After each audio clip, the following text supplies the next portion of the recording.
I'm James Helder. Welcome to Full Court Football 24. Quite privileged to be joined by former Leeds United, Levante, Sunderland, Blackpool, Carlisle United, Reading, AFC Bournemouth and Republic of Ireland international, none other than Ian Harte. What's happening, Ian? How are you? Very good, James. Thank you. Thanks for having me on. I really appreciate it. I know it's been quite hard logistically with the Zoom stuff and that to get you on, so I really appreciate you facilitating this phone call.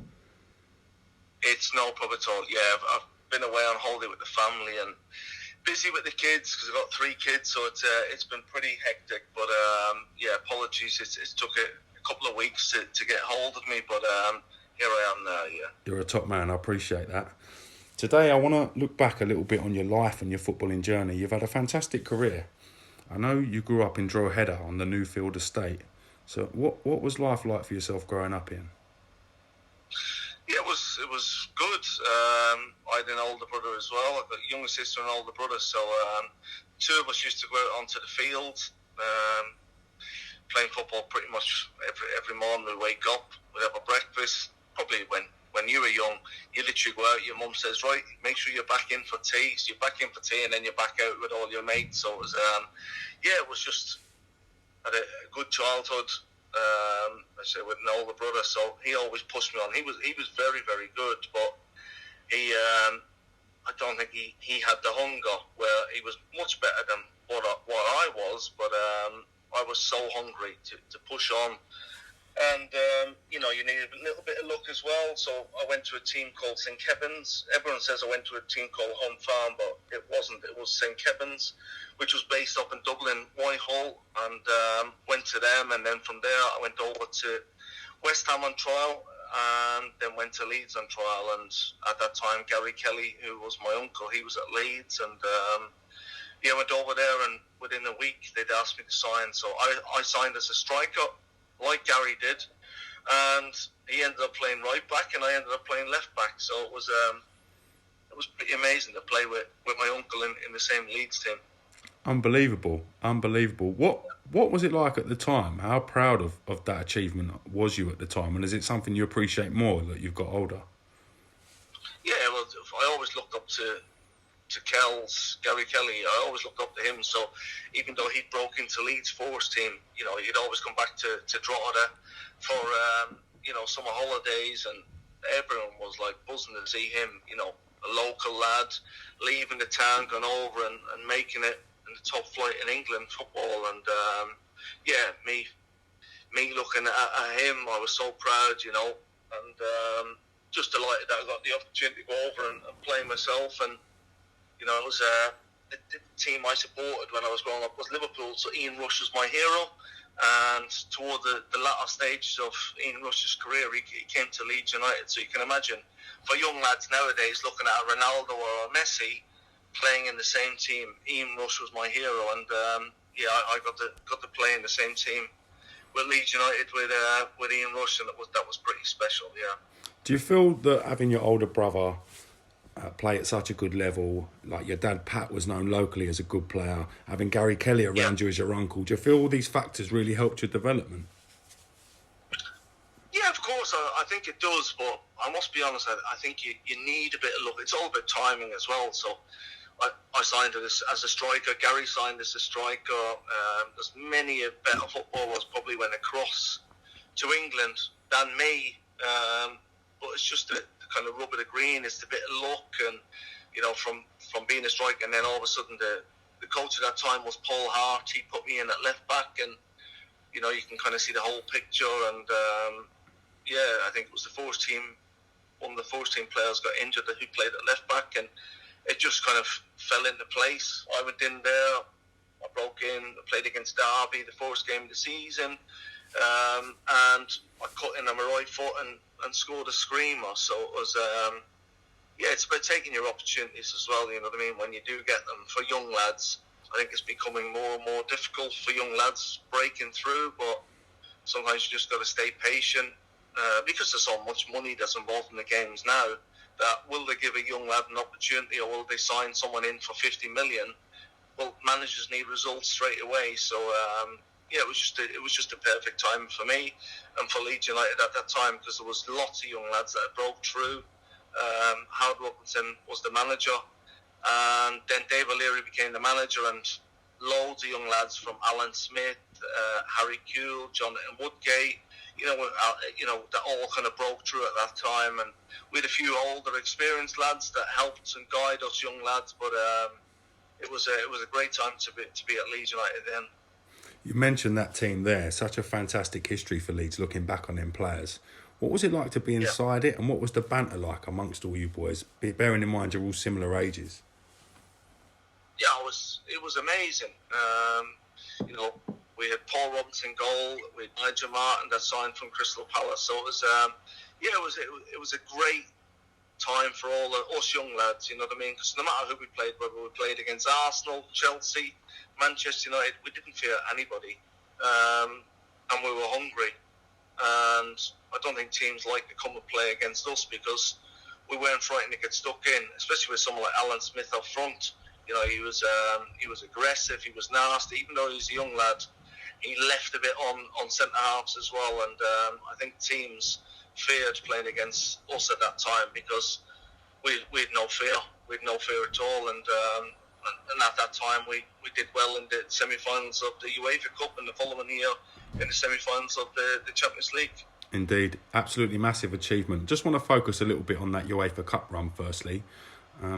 What's your highlights from that UEFA Cup run?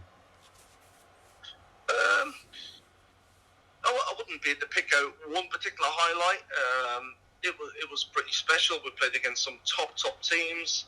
I just think the togetherness within the group of lads in the team. Fortunately, the thing that will always probably stand out in that year was playing away to Galatasaray, and the two fans, lots of fans, you know what I mean? Where Galatasaray, two fans lost their lives, but there was lots of other fans that got put in bother, and that will probably stand out, you know what I mean, which took the edge off. What was a fantastic year, having two fans lose their life going to a football game. It should never ever happen. It did happen, and it was very, very sad. Do memories from that game and that day in particular stay with you as a player? Oh yeah, because we're over there. We arrived on the plane, and there was, thousands and thousands of people. Any teams, English teams that have ever gone out to play against a team like Galatasaray, they'll know if there's banners up. You get this stadium 2 hours before the game.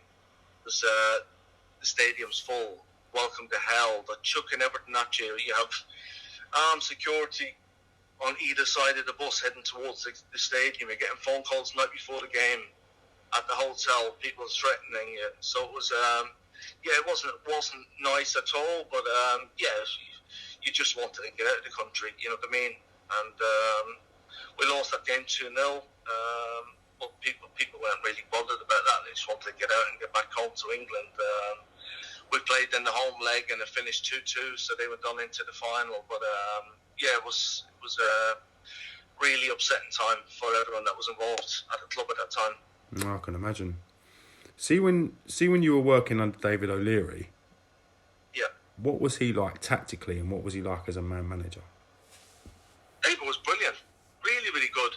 I think it was just perfect timing for David, and it's all about timing because at that time, George Graham, ex-Arsenal manager, David had played for George at Arsenal, and George was all about defence, not conceding goals like the good old Arsenal teams. Was very rigid at the back, but whether it was Martin Keown, Tony Adams, Dixon, Winterbourne, and he was always walking on the defence, George was, and David then took over from that group, so defensively our mindset was very, very good, and then we had the flair players that could score the goals, Mark Viduka, Harry Kuehl, Lee Bowyer, so it was just good time for David, and Eddie Gray had a massive help as well, so it was good for David, I would say. The next season you guys seem to really push on, players like Rio Ferdinand in the team, Oliver Decourt as well, seem to add some big players to push on for the Champions League. Could you feel a transition within the team and within the squad at that time? Yeah, well, Rio coming in, it was really good centre-halves at the time, Lucas Ralaby. Well, Rio coming in, he was the kind of record transfer fee for Leeds United. I think it was £18 million from West Ham. Very, very good player. Olivier Decourt, he was unbelievable in the midfield. You know, he had the flair, but he wasn't frightened to get stuck in. And then we had like players like Robbie Fowler at the time, Michael Bridges at the time. So it was the strength and depth in the squad had got stronger, but it was a special place to be, you know. And then there was players coming in that were challenging to play at left back. There was Raul Bravo that Leeds had signed the left back from Real Madrid. So the competition was high, the stakes were higher, and training hard each and every day to try and impress, to make sure that they were on the start 11 in every game. Did you guys spend a lot of time together as a team away from the pitch? Would you have been on sort of bonding sessions? Was there a big culture of the players maybe drinking and socialising together?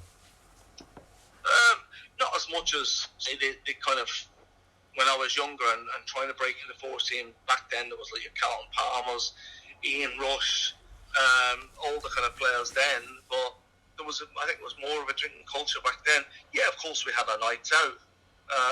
We did have a team bonding, but it was a great group of lads who were hungry and just wanting to do well. So most of the lads lived around the Weatherby area at that time, a place called Linton.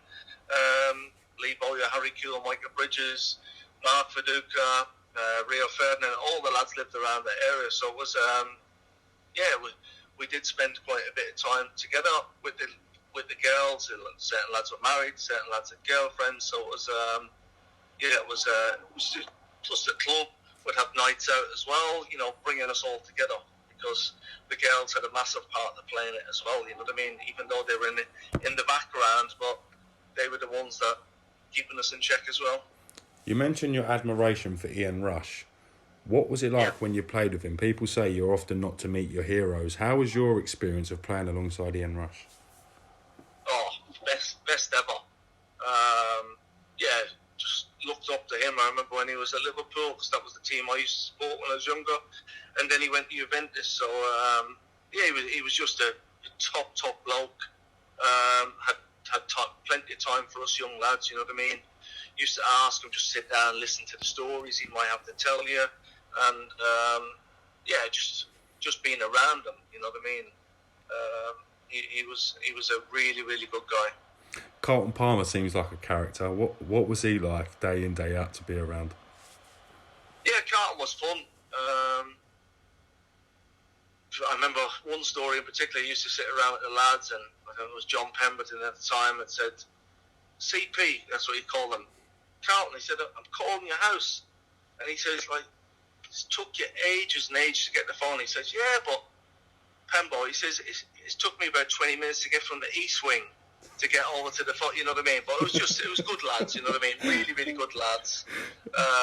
But, you know, Carlton was good. He could play centre midfield. He could play centre half as well. He was quite aggressive. But, it was, for us young lads growing up, looking at these guys like, you know, Gary McAllister, Gary Speed as well, you know what I mean, who was a legend at Leeds United, Rod Wallace, Brian Dean.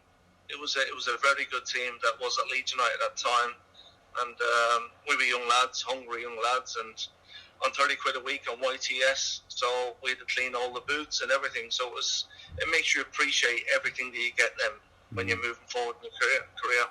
One person I think's been very underappreciated is Gary Speed. He seems to be like the model professional. If you wanted to carve out a model player, it would seem to me to be someone like Gary Speed. What was he like to work with as a professional footballer? Oh, Speeder was unbelievable. You know, great left foot on him. He could play left wing, right wing, play up front, but he had a great leap on him as well. It's just so sad with what has happened with him, you know what I mean? He had everything going for him with the Wales team, the national team, and they were playing really, really nice football. And Speeder will always go down, I think, with Leeds fans in history. One of the true kind of Leeds United legends, and very sad that he lost his life. And I met him, I met his parents, his wife, on many, many occasions when they were, he was involved at Leeds, and it's just sad what happened. Yeah, I appreciate that. I want to focus a little bit on Leeds reaching the Champions League. You guys were in fine form that season, even putting together a title challenge. What do you remember from that season? Well, it was a bit of a roller coaster from playing some of the top teams, playing AC Milan, Barcelona, Real Madrid, and on. Everyone had wrote us off saying there's no chance, because back then it was kind of group stages, so never going to get out of the first group stage. Sure enough, we did. Never get out of the second one. Sure enough, we did. We played away at AC. Well, I remember the first game was away at Barcelona, and it was a bit of a lesson. As you're walking down onto the new camp pitch, there's a chapel on the right hand side going down the steps, so we all went in and said a prayer, but the prayer didn't work because we got beat. You're playing left. You're playing left back that night. Who was you up against on the right side? No, actually, I think I was playing a bit further forward on that game. I was. Was you playing like attacking left then? Yeah, but it was just to go and play at Barcelona. You see it on the television many occasions, but when you're actually on that pitch, it seems the biggest pitch ever, and the stadium, 120,000 it fills, and it was a bit of a lesson for us all. But after that, I think we respected them a bit too much as well. We couldn't get near them on the pitch, in all honesty. But we got beat 4-0, and from then we were back. We kind of had a chat and were saying that's not going to happen again. So we should played against some top teams, and it was playing against AC Milan. We went 1-0 up. Shevchenko missed a penalty. Then I think they had to win the game, but it ended up being a draw, and we qualified for the next stages to play against Deportivo in the quarterfinals of the Champions League. And first game at home, we beat 3-0, probably the best game I ever played for Leeds United, scoring a free kick outside the box and assisting in the other 2 goals. And then went over there, we lost the game 2-0, but they were a top Spanish team then, and it was a great achievement for all of us when so many had wrote us off and saying there's no chance. It was quite a young squad, they're never going to achieve that, and that's the thing. We went out there with no fear, and we surprised the teams that we played against. Massive achievement for such a young team. Did that bring you lot together as a team, going on that run? Oh yeah, of course it did. We had the best of travel. Peter Ridsdale was the chairman then. We stayed in some of the best hotels. I think it was probably a bit of the unknown for some of these top teams. They'd never really seen or heard much about a Leeds United team. There was bigger teams, Arsenal, Manchester United, that they got to see plenty of football, plenty of games on television, but they knew when they played us that they were in a game, that we were hungry, that we were in the faces, no matter what players that we were up against. You know what I mean? When you're playing Real Madrid, we did get stuck in. We left a bit on them, so it was I think by the end of it, they were singing our praises, saying that we were a very talented team. How did you become so good at dead balls? How did you become that good at taking free kicks? Was it something you were naturally blessed with, or was it something that you worked on with repetition? When I was younger, in the youth team, the manager then, he used to take us out, and we'd be doing like set pieces and set plays and trying to get balls into the area. So it kind of just, from then, you just trying to put a ball into a dangerous area, hoping that one of your defenders going to get on the end of it. Not every day. Like the odd day you would stay out after training and whipping balls in or around the edge of the box, trying to hit in certain areas, getting the ball up and getting it with the top spin on it to try and get it back down. Just as a free kick taker, there's no point in hitting the ball and it goes over the crossbar. So you try and work on your technique of getting the ball up and down, and the better that you're getting at it, then you can kind of increase the power of it. So you're always trying to walk the goalkeeper. The keeper saves it, then, but if it goes over the crossbar, then nobody gains from it. So it was just over time and time of trying to hit the target, and certain free kicks start going in. And then off the back of that, then people are saying, wow, he's good at free kicks. And yeah, I was very lucky with the percentage of free kicks that I'd taken. I'd scored quite a lot. So it's nice. I scored some nice free kicks as well. Was the the free kick against Deportivo La Coruña your favourite? It's hard to pick a favourite because I've scored some unbelievable free kicks. But that particular night at Elland Road, a packed Elland Road, in front of 42,000 fans, and to just the power that I hit it at as well, it just went inside the crossbar. That was probably the one that stands out for me, yeah. Yeah. You scored some great goals at your time in Leeds. I remember you scoring against Arsenal in, I think it was consecutive or 3 seasons in a row as well. Yeah, I used to love scoring against Arsenal. David Seaman actually pulled me after one game and says, every time you play here, I think it was 3 years on the trot, I scored a Highbury. I don't think by the end of it David was too happy. He was always setting up a wall, and I'd go up and hit it quickly, and he was diving across trying to get it, and it's going inside the net, and so yeah, he wasn't too happy. But it was the Arsenal team then, it was a top team. You know, a lot of the French players, Thierry Henry, who stood out, Perez, Viltord. It was a very, very good team. But yeah, we played against them, and it was very, very enjoyable. What was Thierry Henry like to play against? Well, he played up front. I'm glad because of the pace that he had. You know, I wasn't the slowest of players, but I didn't have anywhere near the pace that he had. But Thierry was unstoppable at times.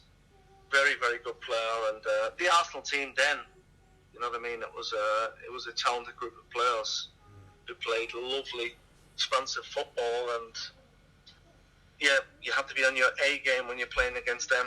Otherwise, you're going to have a bad day at the office. You've played 63 caps for the Republic of Ireland. Fantastic achievement. You've been involved in some fantastic Irish squads. What was your favourite? Or what was your favourite squad that you've been involved in regarding Ireland? I would probably have to say that the team.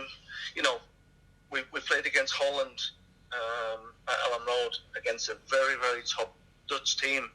So we had players like Roy Keane, Jason McAteer. Mick McCarthy was a top manager, and we played against Holland to qualify to play. I think we played at Iran in the playoff to get into the World Cup final, and we beat Holland 1-0 at home when they had a very, very good team. Then we went over to play Iran at home and away, and we beat them 2-0, lost 1-0 away, and that was to qualify for Japan Korea World Cup. So that group of players that we had then, Robbie Keane. We had Kevin Kilban, Damien Duff. It was a very, very good team, and one of the best times, I think, in Irish football. Of course, what Jack Charlton achieved was amazing with them group of players, but the team that Mick had, that was probably the best time, I think, that we had as a group of players. What was Roy Keane like as a teammate for Ireland? What's it like working with someone that's got such a high Roy was brilliant. Standard? Roy was absolutely amazing, yeah. Yeah, of course, people will always comment and say, oh, I don't like him, whatever, but I always get on very well with Roy. We used to have many meals, group team meals, and all the lads would clear off, and you'd sit there on a dinner table with Robbie Keane, myself, and a few others, and listen to the stories, just to listen to him talk. And he was a born leader. He hated losing at anything, and it was just a joy to play alongside him in the Ireland team. And then he signed me as manager when he was at Sunderland, so I've got a lot of time, respect for Roy, yeah. Roy's been fantastic as a pundit as well since he hasn't been involved in football management. Some of his rants and one-liners have become stuff of legend. Is there any Roy Keane moments you've experienced firsthand? I have. Well, there's one in particular. I remember Rory Delap. We played like a square, kind of two people in the middle, and Roy had wrapped the ball into Rory, and bounced off Rory's ankle and kind of gone out of play. And Rory said to Roy, he says, come on, you get in. That was an awful pass. And Roy's reply was, he says, you're a professional footballer. If you can't deal with the ball, then you shouldn't be here. Well, I'm being polite in the way he said it, because it was a bit of naughty words in it. So yeah, and Rory was like, oh my God. But yeah, it was just, that was one of Roy's ways of testing you.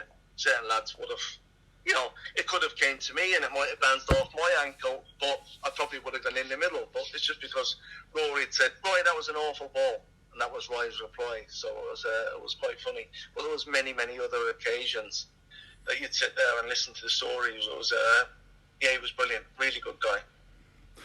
What was Mick McCarthy like as a manager? What was he like tactically? Mick was very good. You knew where you stood with Mick. And I think he got the best out of players that, especially our group of players in the Ireland team, you know what I mean? Roy was probably the biggest name. Robbie was close behind. But with not any, when you look at the England national team, you know what I mean? There's always top international players. But I don't think that they really play as a team. I think it's a group of individuals. Where with Mick, it was all about the team. And I think that was what got the best out of us as a group of players. Roy Keane had his well-documented incidents with Mick McCarthy and the Republic of Ireland national team.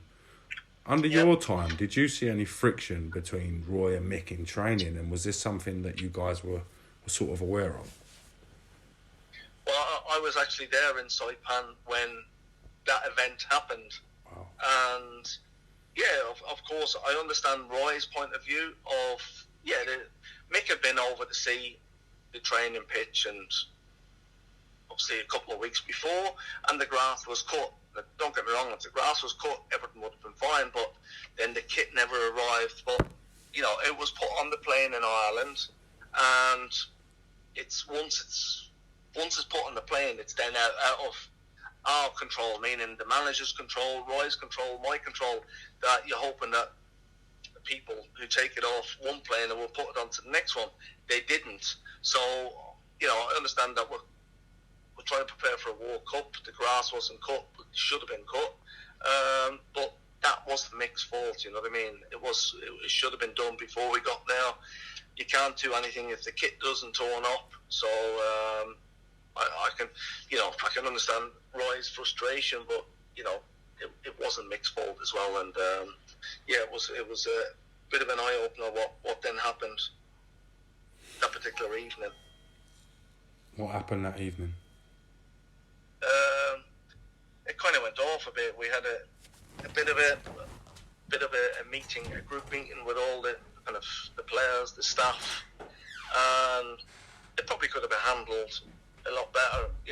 Mick probably should have pulled Roy, the two of them should have had a meeting on their own, but we were all there and it kind of kicked off and then it got defused, and next bit was Roy was going home. So I think that was one of the biggest stories, if not the biggest of the World Cup, was Roy going home. And our leader, our captain, who could have helped us younger lads on the pitch, especially with the group of lads that we had, we would have had a better opportunity of pushing on if we had had Roy in our team. But unfortunately, he went home, and that was what happened. Were the players supportive of Roy over the incident, or were the players more supportive of Mick McCarthy? I think it was a mixed reaction. I think there was, we understand as a group of players that, the kit didn't turn up, but I'm probably repeating myself, but that is out of Mick McCarthy's hands, that the grass hasn't been cut. It should have been cut. They knew we were arriving on a certain date, and grass should have been cut. Grass was quite long. It wasn't long, but it was long enough. And with the kit not turning up, there's nothing anyone could have done apart from the people that took it off the first plane should have put it on the connecting flight and didn't. So I understand both sides, but yeah, you qualified for a World Cup, but nothing could have been done, I don't think. Must be very disappointing as a player to lose what is perceived as your best player, your leader, your talisman, if you like, at such a big tournament. Yeah, it was very, very sad. Very sad to lose him. For someone that we looked up to, you know. But Roy actually said in the meeting, he says, Mick, he says, what do you want me to do? He says, do you want me to go home? And sure enough, then the conversation finished, and Roy was then on the next flight out the following day, back to Manchester. So yeah, it was sad to see our captain and leader go, but it's an opportunity then for another player to step in. I think it was Matt Holland who'd stepped in, and Matt scored the fourth goal against Cameroon. So, and that's what I'm saying, it's about opportunities, taking the opportunity, and Matt did, and you know, he done very well in that World Cup. Was you hoping for resolution at the time? I know Matt Holland came in and done very well, but was you thinking that there would be some kind of resolution? Yeah, well, you're never thinking that for 1 second that Roy would have gone home, but he did. So, and it all happened pretty quickly from the meeting, which was, say, one evening to the following morning. Then Roy was on a flight and heading back home. So it happened very, very quick. What was it like when you guys were knocked out of the tournament and returned home? What was the response like to what had happened? Well, it was pretty special. Yeah, it was devastating in the way that we went out. We played against a really good Spanish team, but we went out. They went 1-0 up. We got a penalty. I took the penalty. The keeper saved it. And you're just thinking, it's the most horrible feeling ever. But then we got another penalty, and Robbie took it. Robbie stuck it away, and then it goes into penalties. And there has to be a winner and a loser. And unfortunately, it was us. So, yeah, we all went back to the hotel, kind of feeling sorry for ourselves, upset in what happened, because I think if we had to go by Spain, we were due then to play what was called the Red Devils, and it was Korea, and I fancied us to beat them. So, yeah, we all went back to the hotel. At that time, Michael Flatley, Lord of the Dance, was in our hotel, so he'd come in to join us for food, and he'd said, come on lads, there's an Irish bar down the road. He says, I know you're all fed up, but come on, let's all go down there and drink. And probably after an hour or so, we had our food and a couple of drinks. We all decided to go down and, you know, kind of ease the pain a little bit. And then we flew out the following day. When you got back to Leeds and back into your own sort of football and swing of things, did the thoughts of that World Cup leave your mind, or does it just still stay with you? No, it always sticks on your mind, because I'm retired now, so, you know, I always love watching games, and then people post kind of videos on social media, whether it's on Instagram or Twitter, and you get to kind of reminisce of the old games. And of course it's you go back to Leeds, and you're kind of devastated in what has gone on, but before you know it, the football season's back around, and you have to focus on your main priority, and that's your team, which was Leeds United. So it was to kind of focus on that, and then the season's up and running again. So, and that's the difficulty for footballers. People don't get to see it, but you know, you train hard, you play games all season. You've got probably a 4 or 5 week block at the end of a season where, if you want to go away on holiday, you go away, and then you can't enjoy yourself too much, because you have to then get back into training before you come back for pre-season. So it's pretty hectic. As with any successful team, and I'm including Leeds and that Leeds squad in that whole success and that era for Leeds, do you feel that you guys were literally maybe one or two signings away from winning a big trophy? Yeah, probably with the group of players that we had, probably the most bit disappointing thing was that we never won anything as a group of players. And I think it was that year that we never qualified for the Champions League, when we a lot of big players that we had signed, and then before you know it, the club was in financial difficulties. I think it ended up going from 30-40 million up to 130 million in debt. So then it was kind of like a sale. Everyone started leaving. You know, you kind of best mates. All of a sudden they're not there no more, and it was really sad what went on. But delighted after 16 years of being in the dark that the group of players under Marcelo Bielsa last year have got Leeds United back to where they belong. How did you handle the switch in Leeds' fortunes as a player? Bearing in mind you're playing in the Champions League, you're at the Champions League semi-final. Peter Ridsdale, as you mentioned, you guys are staying in the best of hotels, as is with a team of that merit. Everybody is obviously staying in the same sort of calibre of places. To then, how did you handle that? To then the club being in debt, to financial turmoil, to teammates leaving. How did you deal with that personally? Well, to be honest, we don't get to see that side of it. We're paid to do a job, and that's to turn up for training and play games of football. So that was out of our hands. But when some of your best mates all of a sudden are getting moved on, yeah, it's sad to see them leave, because you've grown up in the youth teams with them, and then all of a sudden they're gone. But that's just the way in football. You know what I mean?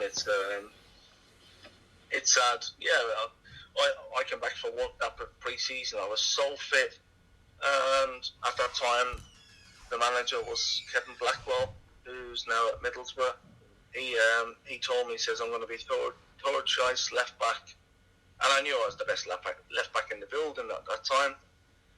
So he said, well, if you want to play for your country, you're going to have to leave. Now, at that time, I understand the circumstance, because Leeds were financially in a bad place, so they were trying to get lads off the wage bill. So I then moved to Levante in Spain and had 3 great years out there. I really enjoyed it. Before you moved to Levante, is it true that Barcelona put an £11 million bid in for you? Not that I know of, no. I don't know where that came from, but there was interest, I know, from Valencia. Okay. At the time, yeah. But not Barcelona, no. Because they weren't. I can say yes. I can tell you, yes, it was true. But if I'm being honest, I don't think it was. Fair play. There wasn't many ex-Premier League players in the Liga at the time. It seemed like such a brave decision to make, and such a sort of refreshing choice to see someone go to like the Liga to play. What was that whole experience like for you, starting out in Levante? Oh, it was amazing. Yeah, there wasn't many lads that had gone out. It was Michael Owen, David Beckham, Jonathan Woodgate had signed for Real Madrid. So, yeah, it was a big step. I couldn't speak a word of Spanish. But we had a great manager out in Levante, is Bernd Schuster, who played for Barcelona and Real Madrid, and played for Germany. But he was a really, really top guy. And, yeah, just going out and learn a different language, different culture, playing lovely football in a team that had just got promoted into the top flight. And, you know, the first game away at Real Sociedad, which, as I said, go down in history, I'm the first player to score a goal for Levante in the top flight of Spanish football. So it can never be taken away. Indeed. First goal in the top flight for Levante in 41 years. Yeah. Pinger of a free kick from an Irishman. It was a free kick. If I'm going to be honest, it was quite a long way out, and I would like to think the goalkeeper would have dealt with it a bit better, but it bounced over his fingers and went into goal. So, to be honest, I wasn't too bothered. Just delighted to score on my debut for Levante, which was, I'd say, 3 amazing years out in Spain. You hit the ground absolutely running for Levante. You was on fire out there. Couldn't speak the language. What'd you put it down to? Hunger, desire. You're out there, you want to do well for the team that you're playing for. You're trying to impress the fans. And that's all what I've done, no matter where I've played in my career, whether I was at Reading or Bournemouth. You know, I'm hungry. You know what I mean? I might not be technically the best player, but I'd always go out and give 100% to certain games that you might play that it's not gone your way, but it's not for the lack of trying. In the majority of your time at Leeds, you was in the end of a successful side. You're involved in a lot of goals, a lot of play. How was that at the side of Levante? Because I know for the first half of your first season, you was absolutely flying. But when you're coming against the likes of Real Madrid, Barcelona, Valencia, how did you handle that, and how much did you relish that experience? Well, it's brilliant to play against them sort of teams, but the difficult thing is that when you're on a bad run of games and you're playing top teams, the original Ronaldo played for Real Madrid then, so you had Luis Figo, Guti, some top players, that you give them one chance, it's in the back of the goal. And that's the difference. That's why the strikers are paid so much money, because they're clinical. They're for a reason to take them opportunities. And but all in all, I can look back and have fond memories of the experiences that I've had throughout my playing career. How good was Brazilian Ronaldo, in your opinion? Amazing. Really? Absolutely amazing. That's all I can say. Just simply amazing, yeah. He seems like, bar injuries, he probably would have gone down in history as one of the best strikers ever. Yeah. Well, there was him up front, and there was Raul as well. Raul wasn't the tallest of players, but clinical. Half a chance it was in the back of the goal. Yeah. And Real Madrid back then, it was called the Galacticos. But the team that they had, Salgado, Roberto Carlos, it's just, the name just rolled off your tongue. But it was, it was good. Good to play teams like that. Mm. Coming back to Sunderland, Roy Keane signed you to come and play in Sunderland. Was it a tough decision for you to leave Spain, to leave Levante, to go and join Sunderland? No, it wasn't. You know, I came over, and at that time, Andy Cole and Dwight York had signed as well. Yeah, but Roy had got on the phone and said, you know, I want you to come over. I kind of went on the trial, to be honest. But within a week, Roy had offered me a deal. The only unfortunate thing is that I didn't play many games at Sunderland. And that's the way it goes, yeah. You have to change from being a player to being a manager. You have to change, and there's different pressures. So, yeah, I appreciate Roy giving me the opportunity to go to Sunderland, because it was a fantastic club with fans. It didn't work out for me, and sometimes that's the way it happens in a footballer's career. You know, managers and players, it's difficult to make that transition from player to manager. Some people obviously make it easier, and relationships change. Did you see a change in the dynamic from teammate when you was under Roy Keane to then him being your manager? Yeah and no. Like, Roy had grown up in a team of winners at Manchester United, you know, whether it's Scholes, Beckham, Butt, Van Nistelrooy, you know, the trophies, the medals that he had achieved in his playing career, and all of a sudden he's at a team where you're in the Premier League and you're odds-on favourites to be one of those teams to get relegated, if you know what I mean, because of the teams that you're coming up against. And, yeah, I think it was probably more difficult for Roy, because he doesn't have a Scholes or a Beckham or a Nicky Butt to rely on in his team now. He had lots of players that had come from, say, the Championship. And, I just think it was difficult all round, but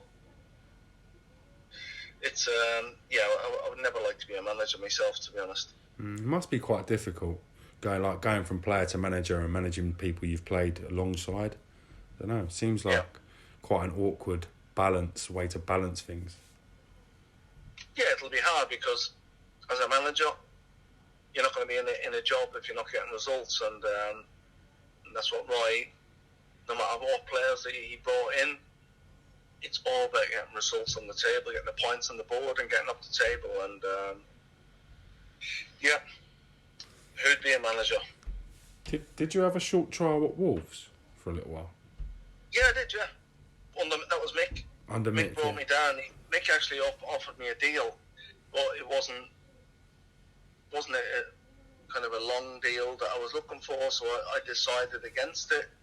And then I went back home. I didn't find a club, and then went to Blackpool under Simon Grayson.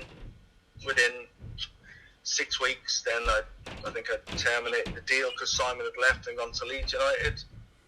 And then I went to Carlisle. Greg Abbott and Graham Kavanagh.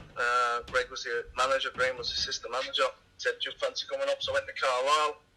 Played most of my career at centre half. Got 18 goals in one season. Wow. And then on deadline day, Brian McDermott, they just sold Gylfi Sigurdsson, I think, to Swansea or Tottenham, I think it was. And Brian McDermott brought me into Reading on deadline day for 70 grand. Wow. Him at that time was someone like Shane Long. Shane was dynamic up front. You know, he was chasing, he was flicking balls on, he was getting on the end of them. But yeah, it's just it wasn't technically a great group of players. But the first year we got into the playoff final, we got beat by Swansea, Brendan Rodgers' team, who played some lovely football. But the following season, we started off not too great. We had a team meeting between all the staff and the players, and I think we were just outside the relegation zone at that time. And then we went on an amazing run. I think towards the end of the season, we'd been unbeaten in 20 games. We got places like Southampton, West Ham, who were the top two at one point by 20 points. And we pipped them on the line. We won the league. So it was, it was amazing. Reading, lovely part of the Wolds, lovely stadium. John Majewski was the chairman then, and it was a good time to be a Reading football club then. Do you remember going back to Elland Road with Reading in that 0-0 Yes. draw? And what do you remember about the way the Leeds fans in particular treated you?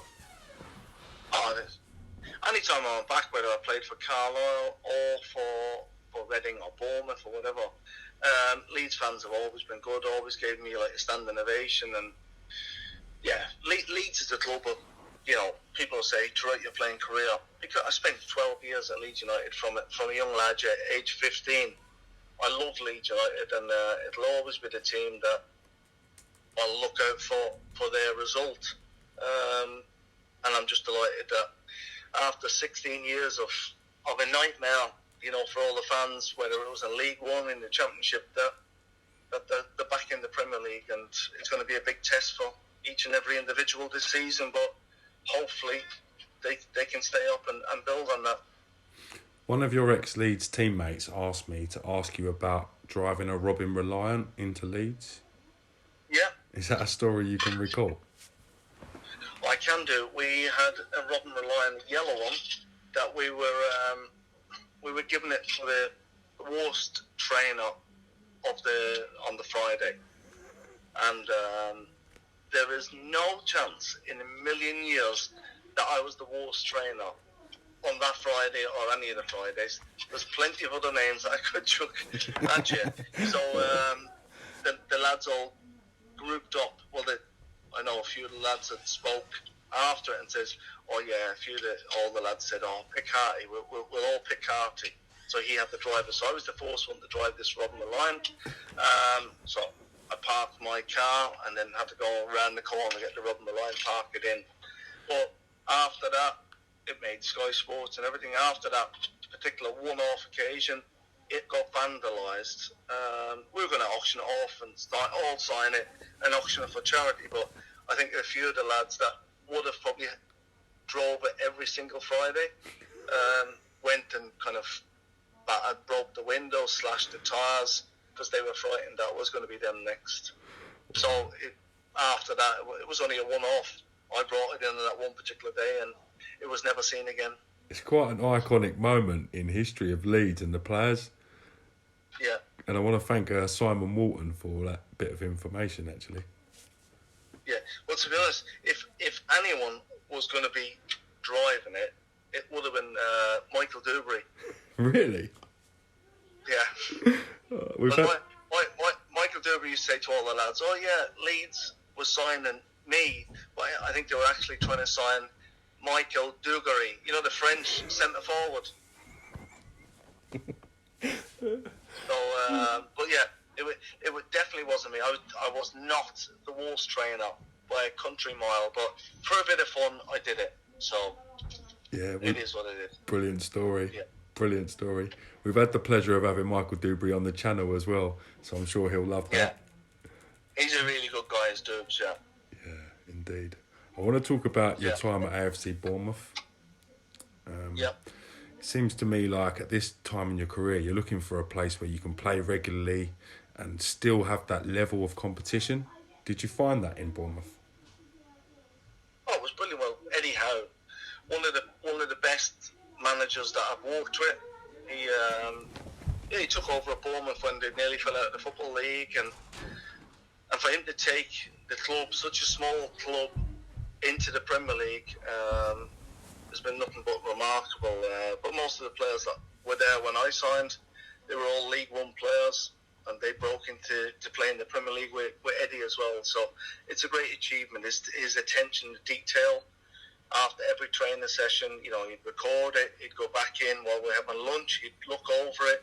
If he thought there was certain aspects that he needs to work on, he'd take us out in the afternoon and he'd work on it to try and improve the techniques, the kind of drills that he was trying to implement for the team to play on Saturdays. So Eddie was a really, really good manager.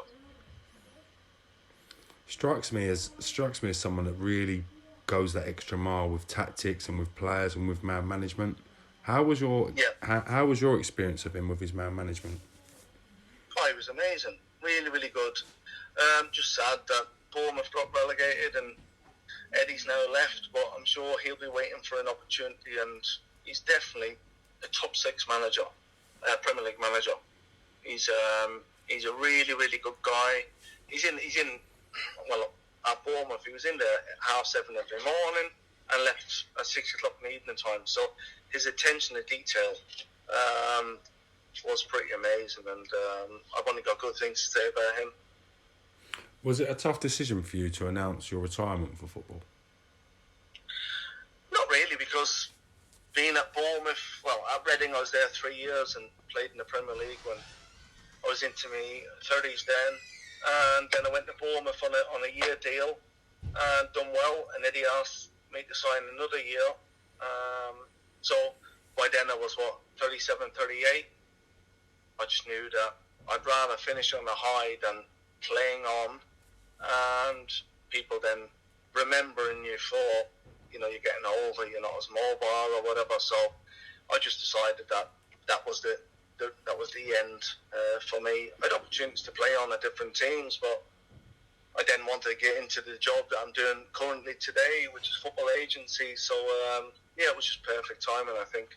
Before we come on to what you're doing currently regarding the football agency side, I'd like to focus a little bit on Leeds' promotion last season, which I'm guessing as a former Leeds player was something that you really enjoyed watching and cherished. What did you make of Bielsa and Leeds, and how satisfying is it to see them back in the Premier League? Oh, it's brilliant. You know, as I've mentioned during this conversation, it's been 16 years they've had to wait. So, I just think that what he's achieved with the group of players as well, the demands that he gets from them in training, and the style of football, the intensity that they played at last year, it's been amazing. But the biggest challenge is getting to the Premier League. Now there's another hurdle that they have to overcome, is to stay in the Premier League. So they've made some good signings so far. I think they're going to probably need a few more signings, but I think Victor Orr, who's the sporting director there at Leeds United, has done really well this summer so far, and hopefully he can bring in a few more additions. One of the players they have brought in is Sam Greenwood from Arsenal, 18 years old, huge potential. How do you think Sam Greenwood will get on at Leeds? I must be honest, Sam is a really good player, but I find it a bit of a strange signing. Well, part of me's thinking he signed to Arsenal from Sunderland, but why would Arsenal let a player go? Well, if they're saying he's that good, why would they have let him go? So I just think it's a bit of a strange one for Arsenal. Maybe they haven't seen what they thought, for him to leave Arsenal Football Club, because it's a bit like top talents that are coming through. They're not just going to let them leave for £1 million or £1.5 million. They're going to demand higher stakes. But I wish him all the best at Leeds United. Hopefully he can keep improving. It's a great platform as Leeds for him to go out and try and break into the first team, but he's just going to have to work hard every day to keep trying to impress, and we'll see how he gets on.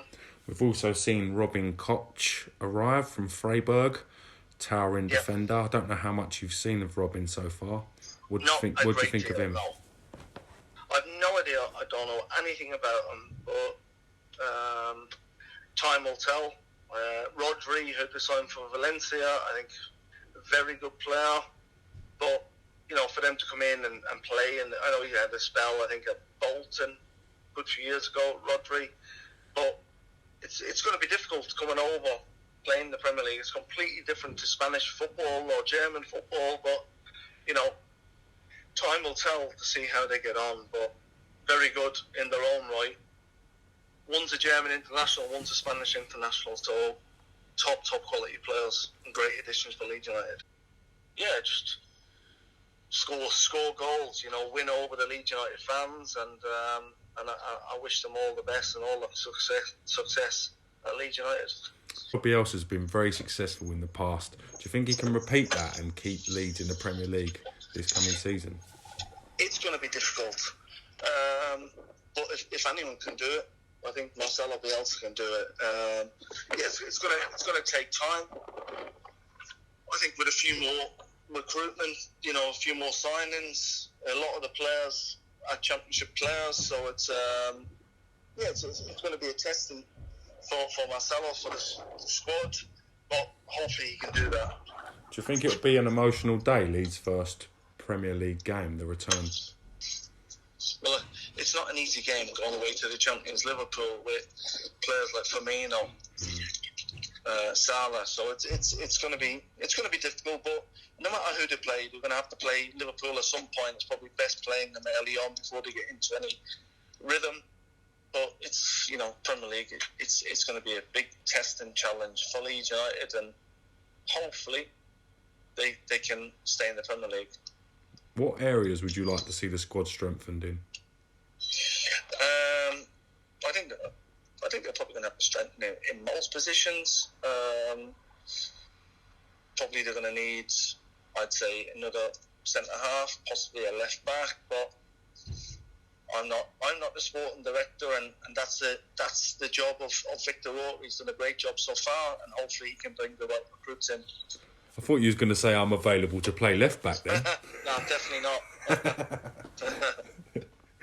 I want to talk a little bit about what you're up to now. I know you're doing fantastically well in your new career. Can you tell us a little bit about what you're up to? Yeah, I'm just doing a football agency. I work for an agency called YM&U, based in London, the main offices, and I just go out and try and sign young lads. You can only sign them at 16, but recruit young lads that I think they've got the ability to go and push on, and I've probably got around 10, 12 players at the moment, which is enough, and try and guide them, advise them, the pitfalls that are out there, what they need to do to kind of try and impress and break on, and I'm enjoying it at the moment, doing the last 4 years, so it's quite new at it, but I'm really enjoying it. What advice would you give to a young player to avoid pitfalls? And I bearing in mind, I know it's your job and it's what you do, but if you could give one piece of advice to any young player, what advice would that be? Work hard every day, listen and learn. Kids nowadays, they think they know it all, and they haven't even, especially certain kids are on a lot of money, not even played any first team football, so just listen to your coaches and take everything on board. But ultimately, you have to work hard. You have to try and impress, and that's the kind of advice I give. A lot of professional players have struggled to make that transition from professional footballer to then civilian life. that transition from being in a structured environment to having the adrenaline of a big match. How did you handle not having that, and how did you handle that transition? It was difficult for the 4-6 months of me retiring. It was very, very difficult. Just, the buzz of getting up every single day, going into training with your teammates, kind of banter with your teammates. So yeah, it was difficult. I think it does affect a lot of players, but I've got different goals and different things to kind of get myself out of bed now. Yeah. Going out, at the moment I can't go and watch games, but hopefully with this coronavirus is lifted soon, I can go out and back watching games and going out and giving the young lads a look after the advice that they need to hopefully push on in their careers. I know you're very busy with the young lads you look after, and I know you've got 3 children as well. But do you ever see yourself returning to the game in a coaching, scouting, or dare I say managerial capacity? Definitely not coaching, no. Really? I enjoy doing what I'm doing. I can take some football training. My daughter's playing netball, so I'm at home a hell of a lot more now, and I can kind of watch them grow up and that as well. So it's that's perfect for me at the moment. Yeah. I've got to say, I've thoroughly enjoyed your company today. No problem at all. Lovely to speak to you, James. It's been great to get you on, and thank you ever so much, Ian. It's been a real pleasure. I'll speak to you soon. Take care, mate. Bye-bye. Bye.